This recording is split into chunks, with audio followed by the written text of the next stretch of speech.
തിരഞ്ഞെടുപ്പ് അടുക്കുന്ന ഘട്ടത്തിലെല്ലാം UDF പുറത്തെടുക്കുന്ന അവരുടെ അവസാനത്തെ ആയുധമാണ് CPM BJP D.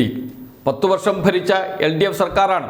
ഒരു കാര്യവും സർക്കാരിനെതിരെ പറയാനില്ല.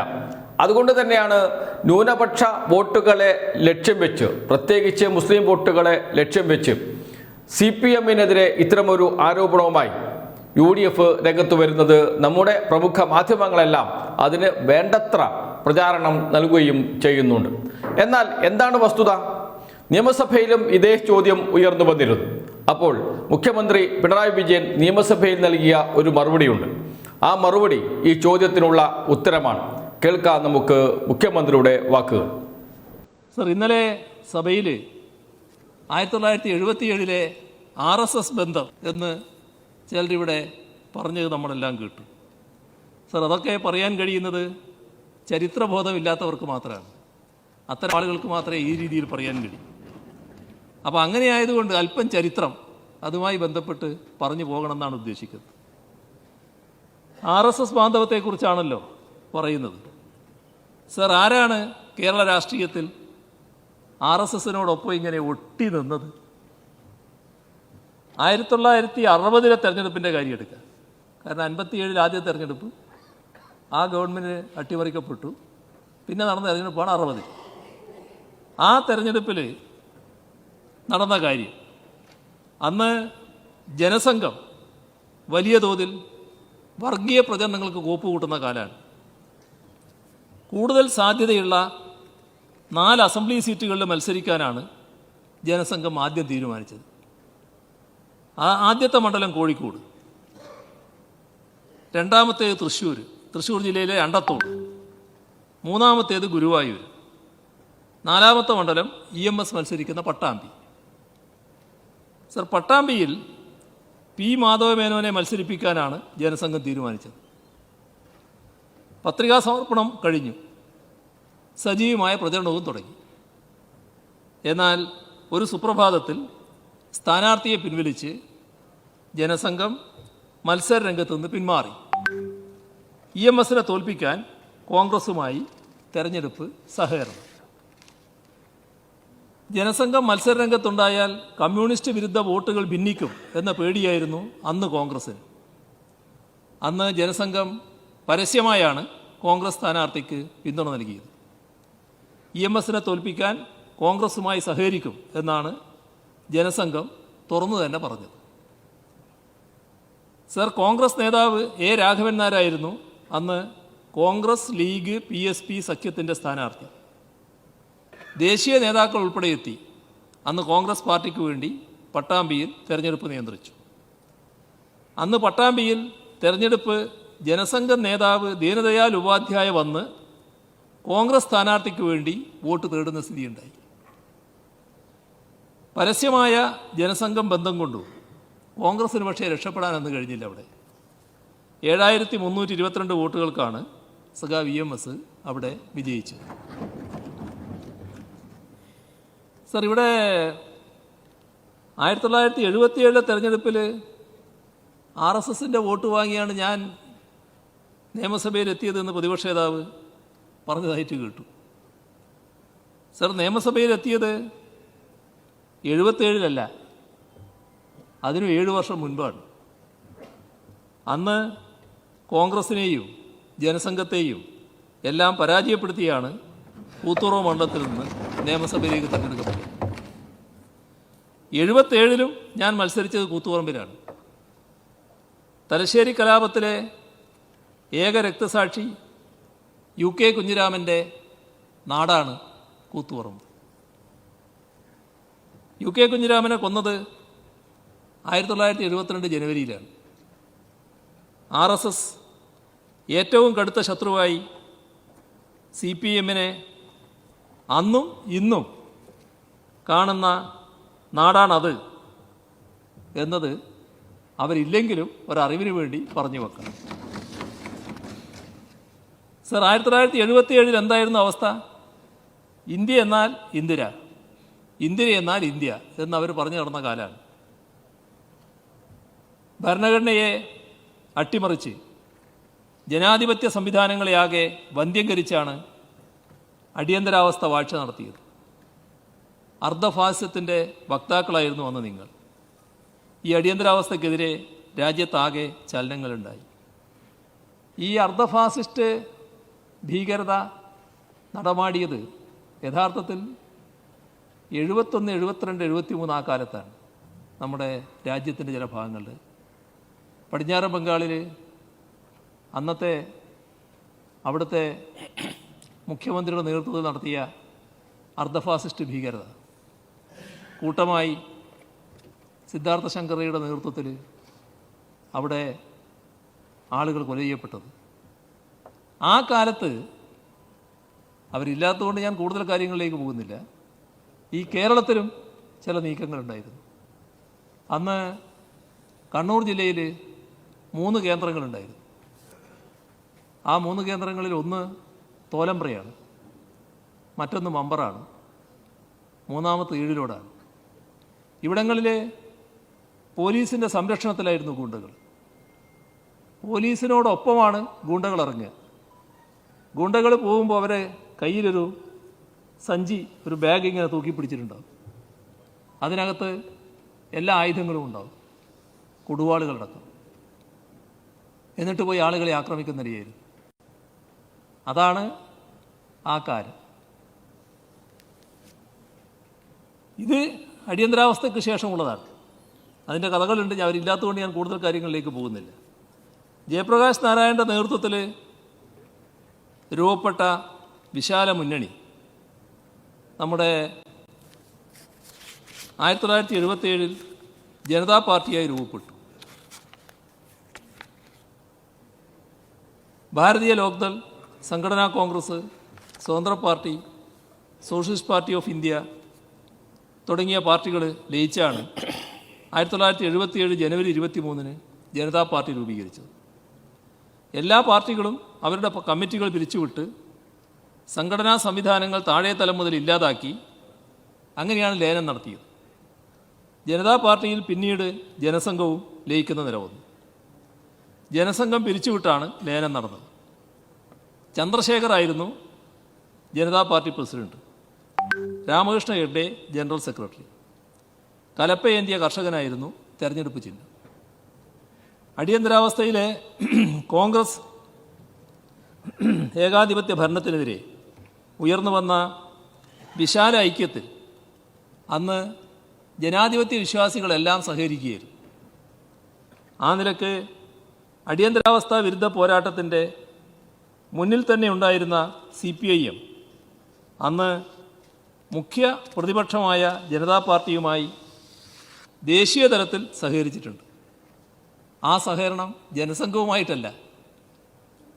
കേരളത്തിൽ സംഘപരിവാറിൻ്റെ കണ്ണിലെ കരടായിരുന്നു അന്നും CPIM. RSS അക്രമങ്ങൾക്കെതിരെ CPIM ചെറുത്തുനിൽപ്പ് നടത്തുന്ന സമയമായിരുന്നു അത്. നിരവധി CPIM പ്രവർത്തകരാണ് അന്ന് സംഘപരിവാറിൻ്റെ കൊലക്കത്തിക്കരിയായത്. 1977-79 കാലത്ത് കണ്ണൂർ ജില്ലയിൽ മാത്രം അനവധി രക്തസാക്ഷികളാണ് CPIM-നുണ്ടായത്. ആ ഘട്ടത്തിൽ CPIM RSS-മായി ഒരു തരത്തിലും സഹകരിക്കുന്നില്ല. ഈ തരത്തിലുള്ള ബന്ധമാണ് അവരുമായി. ജയപ്രകാശ് നാരായണൻ്റെ നേതൃത്വത്തിലുള്ള ജനതാ പാർട്ടിയുമായി സഹകരിക്കുമ്പോൾ തന്നെ RSS-നെ തുറന്നെതിർക്കുന്ന സമീപനമാണ് സ്വീകരിച്ചു പോയത്. അവരില്ലെങ്കിലും ഒരു കാര്യം ഈ ഘട്ടത്തിൽ ഓർമ്മിപ്പിക്കുകയാണ്. ഇപ്പോഴത്തെ KPCC പ്രസിഡന്റ് ആ കാലത്ത് സംഘടനാ കോൺഗ്രസ്സിലായിരുന്നു. തൻ്റെ പാർട്ടി ജനതാ പാർട്ടിയിൽ ലയിച്ചപ്പോൾ സുധാകരനും ജനതാ പാർട്ടിയുടെ ഭാഗമായി. അടിയന്തരാവസ്ഥക്കാലത്ത് സുധാകരൻ ജനതാ പാർട്ടിയുടെ യുവജന വിഭാഗം സംസ്ഥാന ഭാരവാഹി വരെയായില്ലേ? ഒരു വസ്തുതയാണല്ലോ. ഒരു പാർട്ടിയിൽ ഒന്നിച്ച് പ്രവർത്തിച്ചവർക്ക് പിന്നെയും ഒന്നിക്കാൻ മടിയില്ല എന്ന അവസ്ഥ പിന്നീട് വന്നുകൊണ്ടിരിക്കും, നമ്മൾ കാണുന്നുണ്ട്. അത് വേറൊരു കാര്യം. 1977 KG മാരാർ പുതുമയിൽ മത്സരിച്ചപ്പോൾ K. സുധാകരൻ അദ്ദേഹത്തിൻ്റെ തെരഞ്ഞെടുപ്പ് കമ്മിറ്റി ഭാരവാഹിയായിരുന്നു. അതായത് LK അദ്വാനിയും വാജ്പേയിയും കെ സുധാകരനുമൊക്കെ അന്ന് ഒരേ പാർട്ടിയിലായിരുന്നു. പ്രതിപക്ഷ നേതാവിൻ്റെ തിയറി പ്രകാരം ജനതാ പാർട്ടി നേതാവായ സുധാകരനല്ലേ RSS വിശേഷണം ചേരുക? RSSും സുധാകരനും ഒരു പാർട്ടിയായിരുന്നു. ഞങ്ങൾക്കല്ല RSS ബന്ധം, നിങ്ങളെ, അതായത് അവരെ, ഇപ്പോൾ ഇല്ലാത്തവരെ നയിക്കുന്നവർക്കാണ്. അതുകൊണ്ട് RSSനെ ഞാനുമായി കൂട്ടിക്കെട്ടാൻ നോക്കണ്ട. കെട്ടേണ്ടവരും കെട്ടിപ്പിടിച്ച് നിൽക്കുന്നവരുമെല്ലാം അവിടെ തന്നെയാണ് ഇപ്പോൾ ഇല്ലെങ്കിലും ഉള്ളത്. സർ, ജനതാ പാർട്ടിയിലും RSSലും ഒരേ സമയം അംഗത്വമാകാമോ എന്ന പ്രശ്നം ഉയർന്നു വന്നപ്പോൾ ആ പാർട്ടിയിൽ അത് അനുവദിക്കാനാവില്ല എന്ന നിലപാട് എടുത്തവരോടാണ് CPIM ഐക്യപ്പെട്ടത്. ഇപ്പോൾ ഒരു ആരോപണം ഒരു വലിയ പണ്ഡിതൻ ഉന്നയിച്ച് കേട്ടു, ഇവിടെയല്ല പുറത്ത്. ഞാനന്ന് KG മാരാരുടെ തെരഞ്ഞെടുപ്പ് കമ്മിറ്റി ഭാരവാഹിയായിരുന്നു എന്ന ആരോപണമാണ്. അദ്ദേഹം ഒരു കേന്ദ്ര പ്രതിസ്ഥാനത്തിരിക്കുന്നയാളാണ് ഇപ്പോൾ ഈ പണ്ഡിതൻ. ഞാനന്ന് കൂത്തുപറമ്പിൽ മത്സരിക്കുകയാണ്. കൂത്തുപറമ്പ് മത്സരിക്കുന്ന ഞാൻ എങ്ങനെയാണ് ഉദുമയിൽ പോയിട്ട് തെരഞ്ഞെടുപ്പ് കമ്മിറ്റിയുടെ ഭാരവാഹിയാകുക? സാധാരണ നിലക്കുള്ള കോമൺ സെൻസ് അതിനൊക്കെ നിരക്കുന്നതായിരിക്കണ്ടേ പറയുന്ന കാര്യങ്ങൾ. അന്ന് ഞാൻ നേരത്തെ പറഞ്ഞു തെരഞ്ഞെടുപ്പ് കമ്മിറ്റിയുടെ ഭാരവാഹി കെ സുധാകരനായിരുന്നു. ജനതാ സർക്കാർ രൂപീകരണ ശേഷം ഇരട്ട അംഗത്വ പ്രശ്നം വന്നപ്പോൾ ജനസംഘം പ്രവർത്തകർ ജനതാ പാർട്ടി വിട്ടിറങ്ങി. ജനസംഘം നേതാക്കൾ RSS ബന്ധം തുറന്നപ്പോഴല്ലേ 1980 ജനതാ പാർട്ടി പിളർന്നത്? ദ്വയാംഗത്വ പ്രശ്നത്തിൻ്റെ പേരിൽ മൊറാർജി രാജിവെച്ചു. ചരൺ സിംഗ് സർക്കാർ അധികാരത്തിൽ വന്നു. അതെല്ലാം കഴിഞ്ഞാണ് BJP രൂപീകരിക്കപ്പെട്ടത്. ഇതൊക്കെ രാഷ്ട്രീയ വിദ്യാർത്ഥികൾക്ക് മറക്കാൻ കഴിയുന്ന കാര്യങ്ങളല്ല. കേരളത്തിലെ തെരഞ്ഞെടുപ്പ് ചരിത്രം 1977 തീരുന്നതുമല്ല. തൊട്ടു പിന്നാലെ 1979 4 നിയമസഭാ തെരഞ്ഞെടുപ്പുകൾ നടന്നു. കാസർഗോഡ്, തലശ്ശേരി, തിരുവല്ല, പാറശാല, ഇത്രയും മണ്ഡലങ്ങളിൽ. ആ തെരഞ്ഞെടുപ്പിലാണ് സഖാവ് EMS, ഞാൻ ആ യോഗത്തിലുണ്ട്, ആ പ്രഖ്യാപനം നടത്തുമ്പോൾ സഖാവ് EMS പ്രഖ്യാപിക്കുമ്പോൾ ഒരു RSSകാരൻ്റെയും വോട്ട് ഇടതുപക്ഷത്തിന് വേണ്ട എന്ന് പ്രഖ്യാപിച്ചു. 4 മണ്ഡലങ്ങളിലും ഇടതുപക്ഷം ജയിച്ചു വരികയുണ്ടായത്. തൊട്ടടുത്ത വർഷം 1980 ലോക്സഭാ നിയമസഭാ തെരഞ്ഞെടുപ്പുകൾ ഒരുമിച്ച് വന്നു. 80 പാർലമെന്റ് തെരഞ്ഞെടുപ്പിൽ കാസർഗോഡ് മണ്ഡലത്തിൽ കോൺഗ്രസ് മുന്നണിയുടെ സ്ഥാനാർത്ഥിയായി മത്സരിച്ചത് ആരായിരുന്നു? കടന്നപ്പള്ളിക്ക് ഓർമ്മയുണ്ടാവുമല്ലോ, O രാജഗോപാലായിരുന്നു. അവരില്ലാത്തതുകൊണ്ട് അതിപ്പോൾ ചോദിക്കാൻ പറ്റുന്നില്ല. സർ, അന്ന് കോൺഗ്രസ് RSSകാരന് വേണ്ടിയാണ് വോട്ട് തേടിയത്, മറന്നുപോയോ? എതിർ സ്ഥാനാർത്ഥിയായി രംഗത്തുണ്ടായിരുന്നത് CPIMലെ രാമൻറി ആയിരുന്നു. 73,587 വോട്ടിൻ്റെ ഭൂരിപക്ഷത്തിനാണ് രാമൻറി അന്ന് ജയിച്ചത്. സർ, 1980 നിയമസഭാ തെരഞ്ഞെടുപ്പിൽ പെരിങ്ങളം മണ്ഡലത്തിലും ഇതേ അനുഭവമുണ്ടായി. കോൺഗ്രസ് മുന്നണിയുടെ അന്നത്തെ സ്ഥാനാർത്ഥി സാക്ഷാൽ KG മാരാറായിരുന്നു പെരിങ്ങളം മണ്ഡലത്തിൽ. അന്ന് കോൺഗ്രസ് പിന്തുണച്ച KG മാരാരെ തോൽപ്പിച്ചത് LDF സ്ഥാനാർത്ഥിയായി അന്ന് മത്സരിച്ച ഇന്ന് സഭയിലുള്ള മന്ത്രി AK ശശീന്ദ്രനാണ്. അദ്ദേഹമാണ് അന്ന് LDFൻ്റെ സ്ഥാനാർത്ഥി. അദ്ദേഹമാണ് പരാജയപ്പെടുത്തിയത്. അതേ വർഷം എടക്കാട് നിയമസഭാ മണ്ഡലത്തിൽ കോൺഗ്രസ് മുന്നണിയുടെ സ്ഥാനാർത്ഥി ആരായിരുന്നുവെന്ന് പ്രതിപക്ഷ നേതാവിന് അറിയുമെന്നറിയില്ല. മറ്റാരുമല്ല, നിങ്ങളുടെ KPCC പ്രസിഡന്റ് സുധാകരനായിരുന്നു. സുധാകരൻ അപ്പോഴും ജനതാ പാർട്ടിയായിരുന്നു, കോൺഗ്രസ് ആയിട്ടല്ല. BJP രൂപീകരിക്കപ്പെട്ടില്ല. കോൺഗ്രസ് അദ്ദേഹത്തിന് വേണ്ടി വോട്ട് തേടി.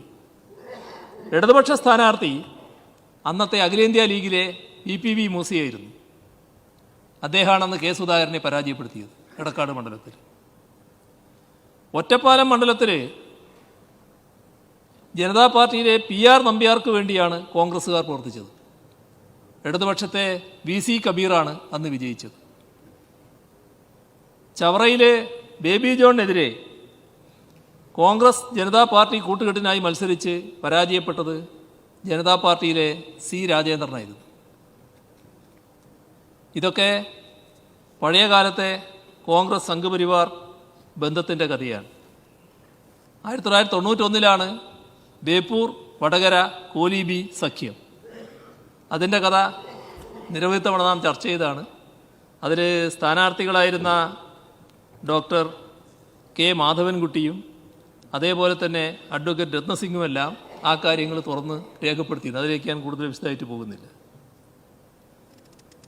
ഇവിടെ ഇതൊക്കെയാണ് തൽക്കാലം പറയാനുള്ളത് സർ. ഗോൾവാൾക്കറുടെ ഫോട്ടോക്ക് മുൻപിൽ താണു വണങ്ങിയതിൻ്റെ കഥയിലേക്കൊന്നും ഞാനേതായാലും പോകാൻ ഉദ്ദേശിച്ചിട്ടില്ല. RSS വോട്ട് വാങ്ങിയത് ആരാണെന്ന് പ്രതിപക്ഷ നേതാവ് സ്വന്തം മനസാക്ഷിയോട് ഒന്ന് ചോദിച്ചു നോക്കണം. ജനാധിപത്യവും ഭരണഘടനാ മൂല്യങ്ങളും കോൺഗ്രസ് ചവിട്ടി മെതിച്ചപ്പോൾ അതിനെതിരെ രാജ്യത്താകെ ഉയർന്ന വികാരം പങ്കിട്ടു എന്നത് വോട്ട് കൈമാറ്റമായി കോൺഗ്രസ് ഇന്ന് തോന്നുന്നുണ്ടാകും. അത് ജനാധിപത്യ സംരക്ഷണത്തിൻ്റെ ഭാഗമായിരുന്നു.